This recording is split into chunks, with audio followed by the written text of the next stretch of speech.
ఈరోజు మానసాదేవి టెంపుల్ గురించి విశేషాలు మీకు కన్నుల కట్టినట్టు చూపిస్తాను. మానసాదేవి టెంపుల్ కరీంనగర్ దగ్గర పసుపు కరీంనగర్ దాటిన తర్వాత దాటిన తర్వాత కాశీపేటలో ఉన్నది. ఈ గుడికి వచ్చేప్పుడు మాత్రం కొన్ని ఆచారాలు ఉన్నాయి.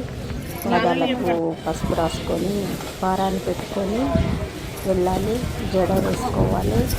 జుట్టు విరబోసుకొని వెళ్ళకూడదు. మంచి చీరలు కట్టుకొని మాత్రం వెళ్ళాలి. మళ్ళీ ఆలయం లోపలికి ప్రవేశించేప్పుడు మగవారు షర్టులు ఇప్పేసేయాలి. శివాలయంలోకి ఇలా వెళ్తే అలా ఇక్కడ ధ్వజస్తంభం చాలా పెద్దగా ఉంది. రాతి ధ్వజస్తంభం. అమ్మవారి ముడుపులు చాలామంది సంతానం కానీ ఏదైనా కోరికలు కోరుకొని ముడుపులు కట్టుకుంటారు. అమ్మవారి కోరికలు తప్పకుండా నెరవేరుస్తాయట. అందుకని ఈరోజు మేము దర్శనం చేసుకున్నాము. అమ్మవారిని వేడుకొని అందరూ ఆరోగ్యంగా ఉండాలని కోరుకున్నాను. ఇది దీపాలు పెట్టడానికి ధ్వజస్తంభం పక్కకు ఉన్నది ఈ ధ్వజస్తంభం. తర్వాత ఇక్కడ ఇంకా విశేషం ఏమిటంటే శివుడు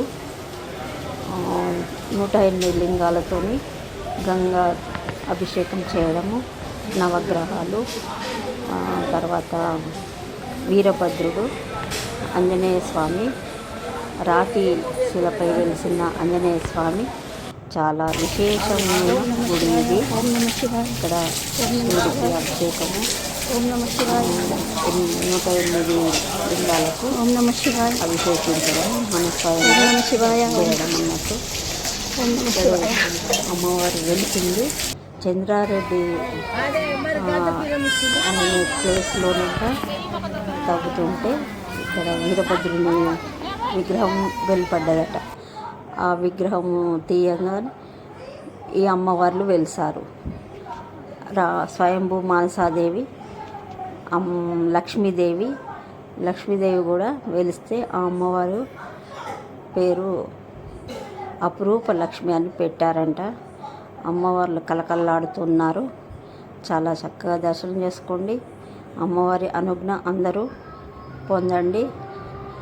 మానసాదేవి ప్రశాంత వదనంతో చాలా చక్కగా మనకు కోరిన కోరికలు తీరుస్తూ కొంగు బంగారమై వెలిసింది. ఇది 6 సంవత్సరాలైంది ఇక్కడ ప్రారంభమై. 6 సంవత్సరాల కిందట అమ్మవారి స్వయంభూగా వెలిసింది. అది ఆమె ప్రత్యేకత. తన మహిమలను చూపిస్తూ ప్రజలందరినీ సుఖశాంతులతో, ముఖ్యంగా సంతానం లేని వారికి సంతానాన్ని కలుగజేస్తుంది. ఎవరైనా కూడా చాలామంది ప్రత్యక్షంగా తన కోరికలు